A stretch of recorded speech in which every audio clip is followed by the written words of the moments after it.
Welcome to Capital Outsider, a show about people and ideas outside the halls of power, exploring alternatives to conventional political wisdom.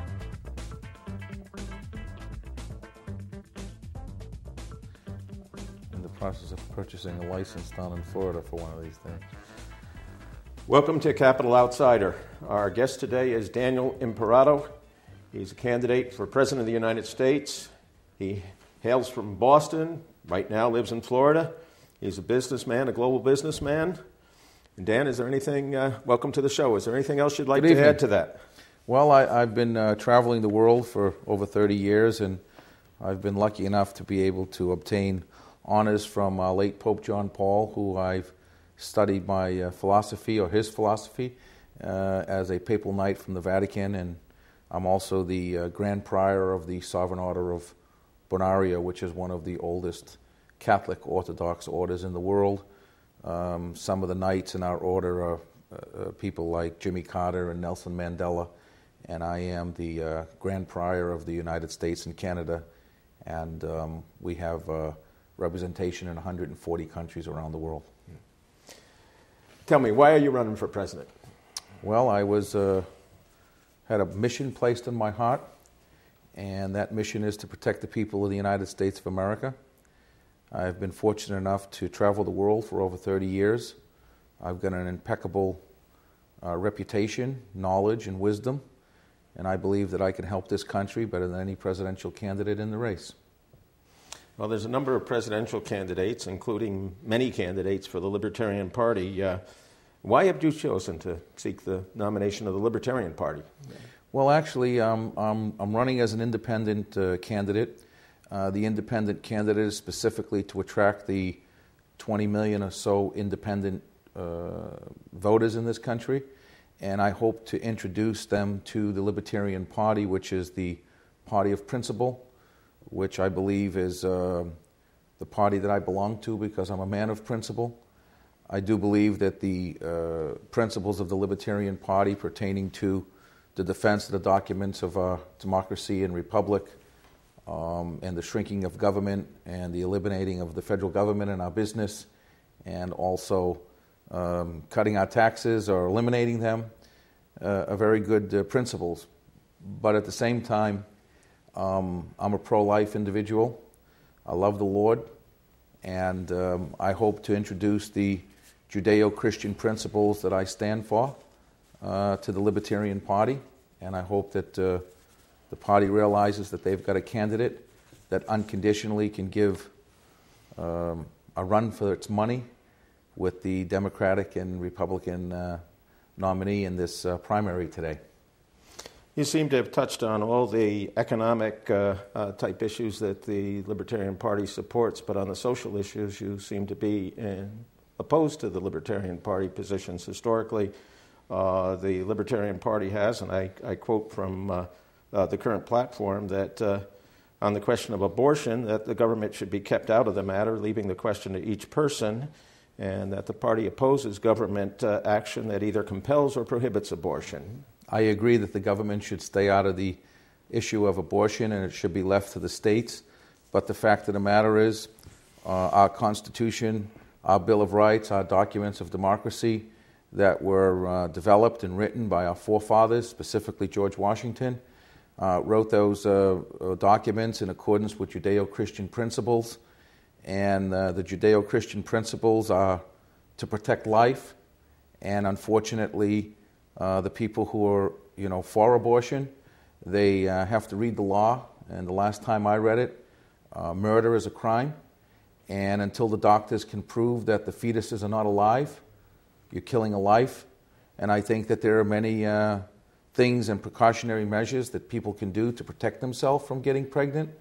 And I think that they should be more mindful to the fact that, according to the doctors, a fetus is alive.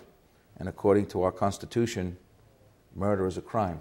So I believe in protecting the sanctity of life.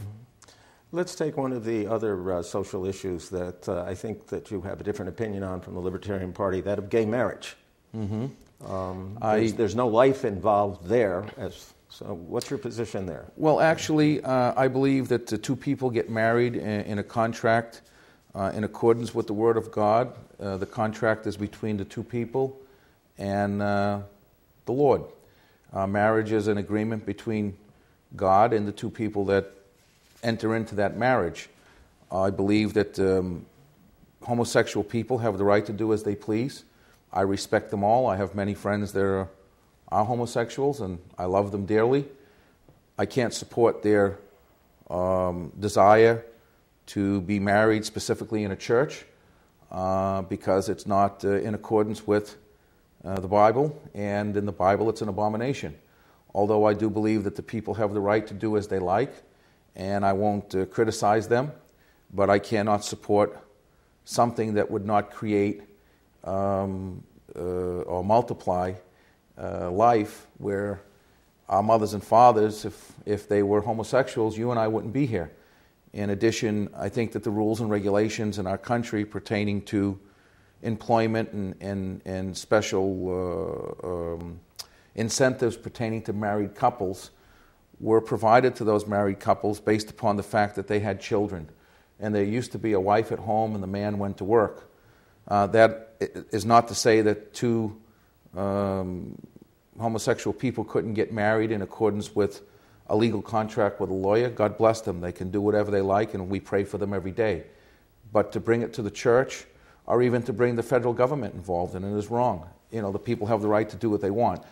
But personally, I cannot support it because it's not in accordance with Judeo-Christian principles.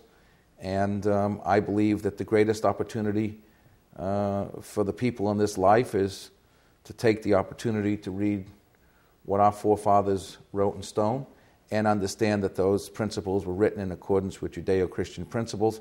But God loves everybody, gay, straight, or indifferent. You seem to be supporting the concept that the federal government shouldn't be involved in these things, but that the state government can be. How far should the federal government go in interfering with the states when the state interferes with a person's individual rights? Well, you know, I'm not going to sit here and act like Ron Paul and utilize my doctrine and read the Constitution verbatim and the Bill of Rights, because anybody can do that. The party of principle, the Libertarian Party, made Dr. Paul. Dr. Paul didn't make the principles. All he did was recite them. And the fact is that our Constitution is clear, and our history is clear, that, number one, the Democratic and the Republican parties have unconditionally brought us to where we are, and they have violated the foundation of our nation, specifically the federal government. The federal government puts their hands in things and destroys them. Education, for instance, Social Security, for instance. They rob from Peter to pay Paul. They have, these pork barrel spending things that John McCain's all over, and, I happen to be kosher, so I don't eat pork and I don't support it. But the fact of the matter is the federal government has made a disaster out of our society, and we need to shrink the government tremendously, but we also have to be mindful of the fact that we have to retrain the people that are working for the government, because these people are looking for a job. They get a paycheck. But unconditionally, if you just go try to pay a parking ticket at City Hall, it'll take you forever. Try to get an operator on the phone to discuss an IRS situation to pay your taxes. It's impossible. The federal government's out of control. And I'm not saying that because I'm libertarian. I'm saying that because it's fact. And, fact is fact. The federal government has got their hands not only in our personal lives, listening to telephone calls and having the Patriot Act invade our privacy, although I do support some of the issues pertaining to the Patriot Act, pertaining to protecting us. Let's go into that just a little bit further. The Patriot Act and some other legislation that has been passed since 9/11 in the name of security has disturbed a number of people because they feel that they're violating our civil liberties. What's the proper balance between security and liberty? Well, I can give you just a few points. I mean, in a short program tonight, it would be pretty difficult to touch them all. But as an international businessman, I have been personally affected by this Patriot Act. In fact, I lost a multi-million-dollar investment in one of my companies from a Middle Eastern organization pertaining to the scrutiny of the Patriot Act. It has destroyed foreign investment in our country pertaining to the scrutiny, and it also has, in my opinion, invaded the privacy of people in our society and United States citizens. For instance, my telephone is listened to all the time. And Do you know that? Oh, it's 100%. I'm sure of it. And I welcome our president to listen to my phone calls because I have nothing to hide. But there are people who, like myself, I have business all over the world. I'm on the phone with the Middle East daily, and my number shows up, or my squibble shows up on the screen because I'm talking about political situation and politics, and I'm very well introduced in the Arab world, and I believe that that the government has singled out people for no reason. For instance, if you go to the airport, I've been traveling around this world for 30 years. I am probably one of the most well-traveled American people you'll ever meet, and I go to the airport today and I still get searched, and they say to me, well, if you buy a ticket at the last minute, that throws off the red flag. Well, buying a ticket at the last minute doesn't make you a terrorist. When you look at my passport and you see my millions of miles on Delta Airlines and other airlines, obviously I've been doing this for a long time. So I think that the system's messed up, and it has to do with the federal government being involved in it, especially in light of the fact that they have these security systems at the airports that the taxpayers paid for, and guess what? They're not even using them. And then they have the people at the airports doing the security checks, and the majority of them are foreigners. I mean, our country's in very big trouble, and I hope and pray that I have the chance to utilize my wisdom to give back the rights to the people. I mean, our privacy is invaded. If you have a girlfriend or you're talking on the phone and someone is listening to you because that girlfriend happens to be a Middle Easterner, it's wrong.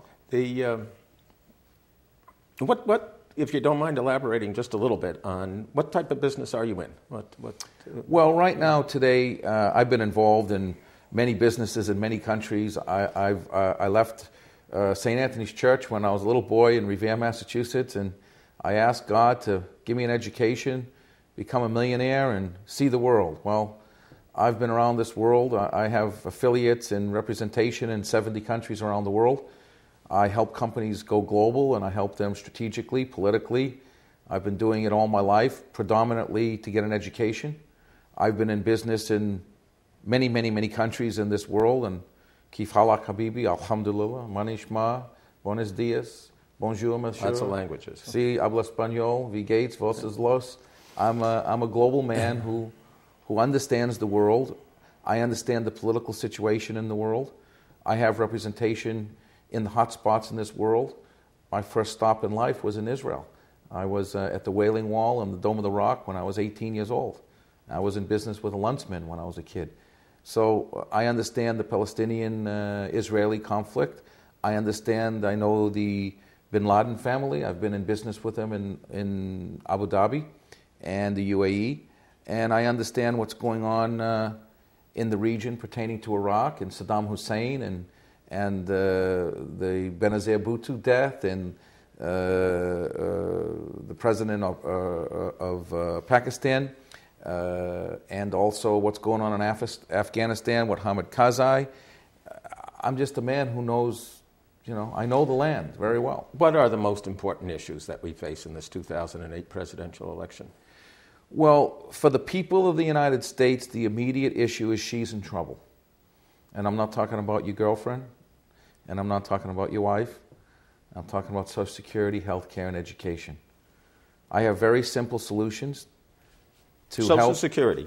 Talk about that one first. Well, Social Security is fine. I mean, a lot of the Libertarian Party people like Ron Paul says eliminate the Social Security system, and then he got caught saying, well, it might take some time.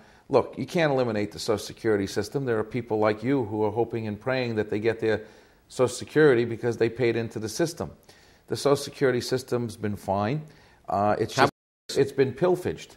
Well, first of all, I'd stop allowing it to be pillaged. I'd put it in the hands of the American people. I'd take the federal government out of it. And then I'd also make it a 501c3 unlimited contribution fund where I would cap the contribution of 501c3 corporations. I would shut the ones down that are illegal. I would cap the contributions so that guys like Bill Gates, Hank Greenberg, Warren Buffett couldn't donate $60 billion to their 501c3 corporations, and then take those corporations, escape the taxes in the United States, and then take that money in their 501c3s and go spend it in India and Africa promoting their products. Who's going to run this charity? I think that the United States, the people of the United States, and controlling interest would be the people of the United States, but there would be some government people on the board of directors, but the majority of the board of directors would be the people, and it would be run similar to the scrutiny of the Securities Exchange Commission and the way public companies are run. How would these people be chosen that's on this board, this charity? The same way I'm going to be chosen to be the President of the United States, based upon who you feel best you could leave your children with, and know that if something happened to you and your family, what credentials do the people bring to the table pertaining to the humanitarian, their principles, and also their trust. I mean, I am unconditionally a man of trust, and I've been entrusted with several hundreds of millions, if not billions of dollars in my life. I've been entrusted with children all over this world that call me Uncle Danny, and I have children from one point of the world to the other in languages, all different kinds of languages. The issue in this campaign is not who's going to be president. The presidency, for me, doesn't make a difference. What makes a difference is who's going to protect the people of the United States of America. From what? From being forgotten about, number one, for being fed food that we're giving our children that doesn't have the proper scrutiny pertaining to what the FDA has done, and the last 10 years we're feeding our children poison and nobody's doing anything about it. Do you have an example of that? Well, many of the foods that have been infected by toxins, the drugs that were taken, the over-the-counter drugs, the medications that the doctors are giving us. The children, for instance, Ritalin and what's the other one where the children are very nervous? Ritalin's a good example. Yeah, but what's the DDA? What's the name of it? I'm not sure. Where the children are hyper. That's all has to do with the food. That all has to do with what's going in the system.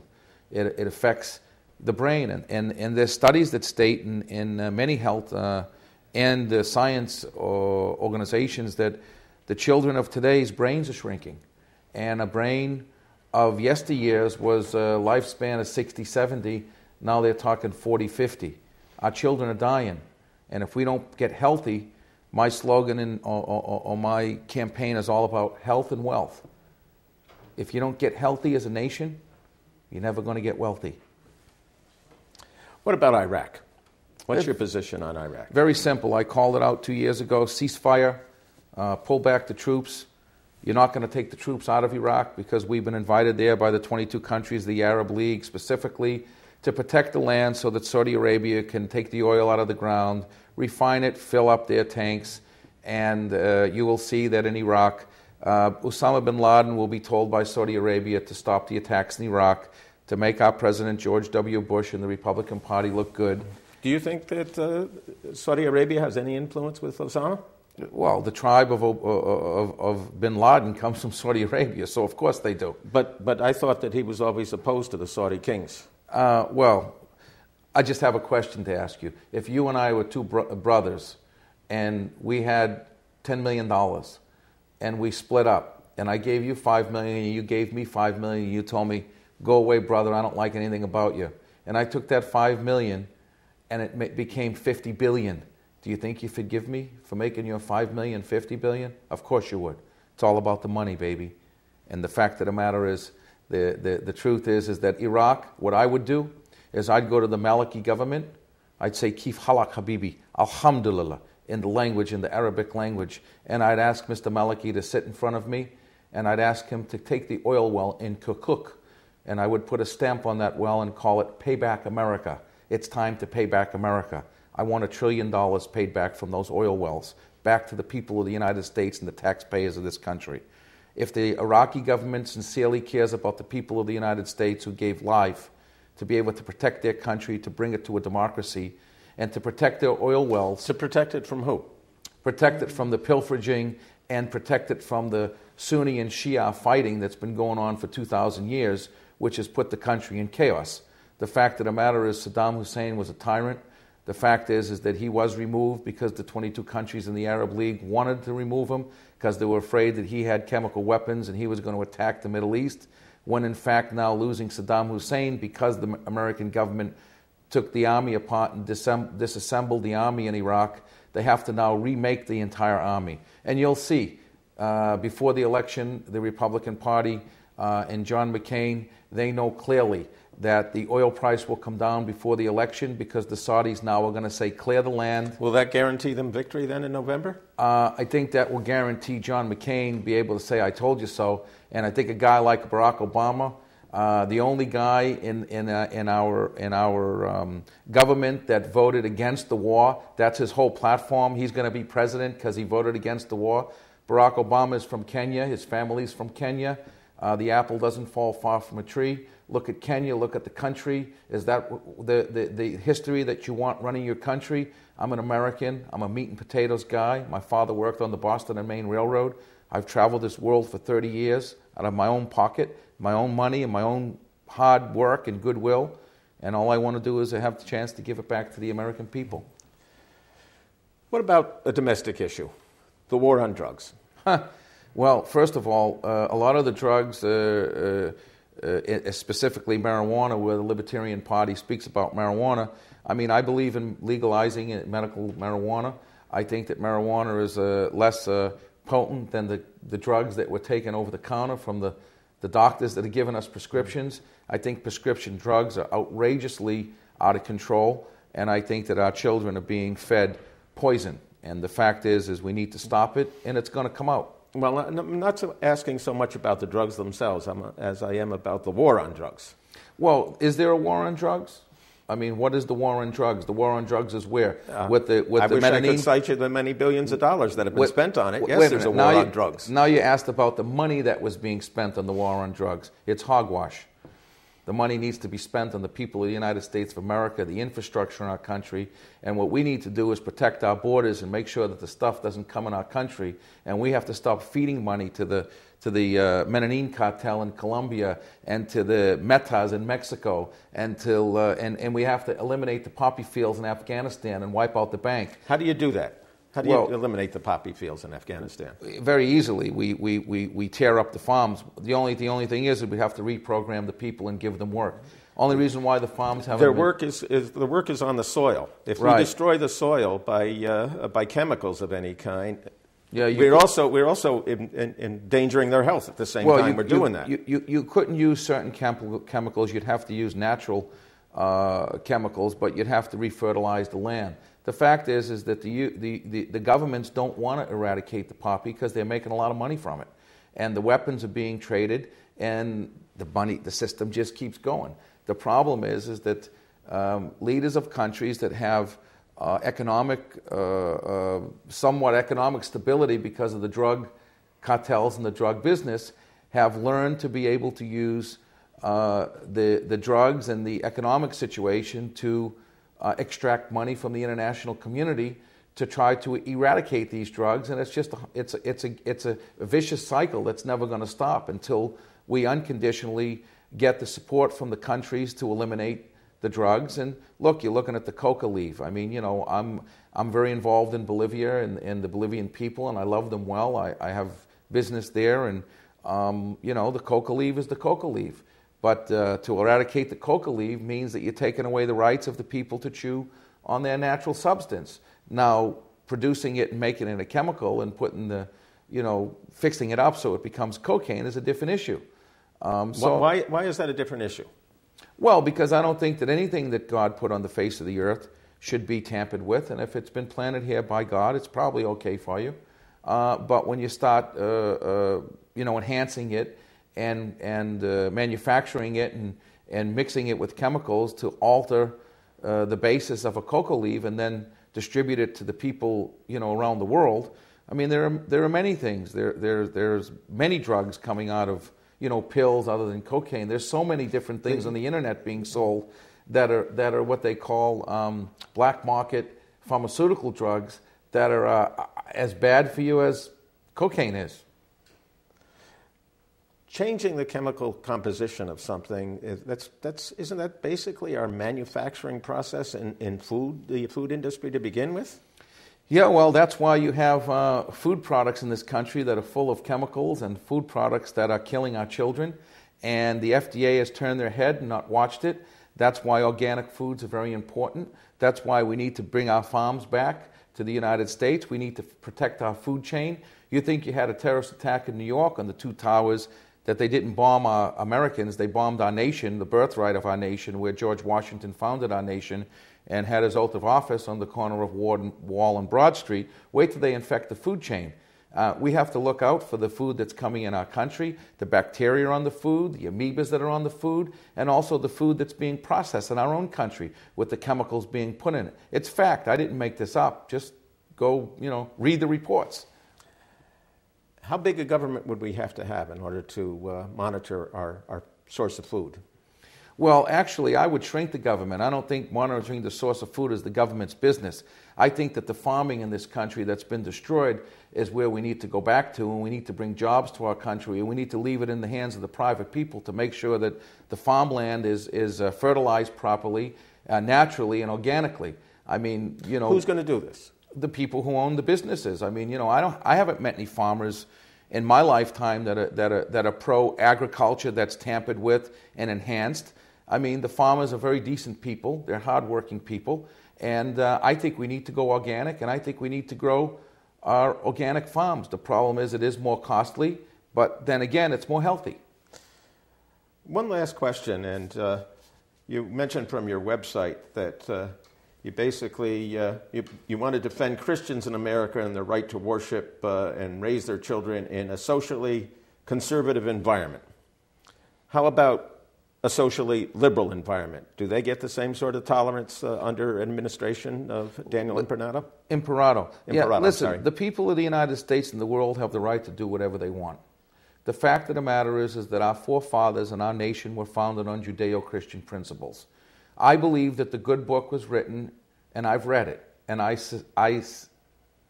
should say to the American people that the best book that I've read in my life is the good book. I don't like to call it the Bible because people won't read it if it's the Bible. But if there was another name on that book, I can tell you unconditionally the principles of our society, the morals of our families, and the foundation of our life has been set in that good book. And I'm here to protect it. But if you don't want to, and you want to live liberal, and you want to do whatever you want to be a homosexual, you want to do drugs, as long as you're not harming another person. Okay, Dan? By golly gee, God bless you. Dan, I want to thank you very much for being on our show. We've run out of time now. Thank you very much. God bless you.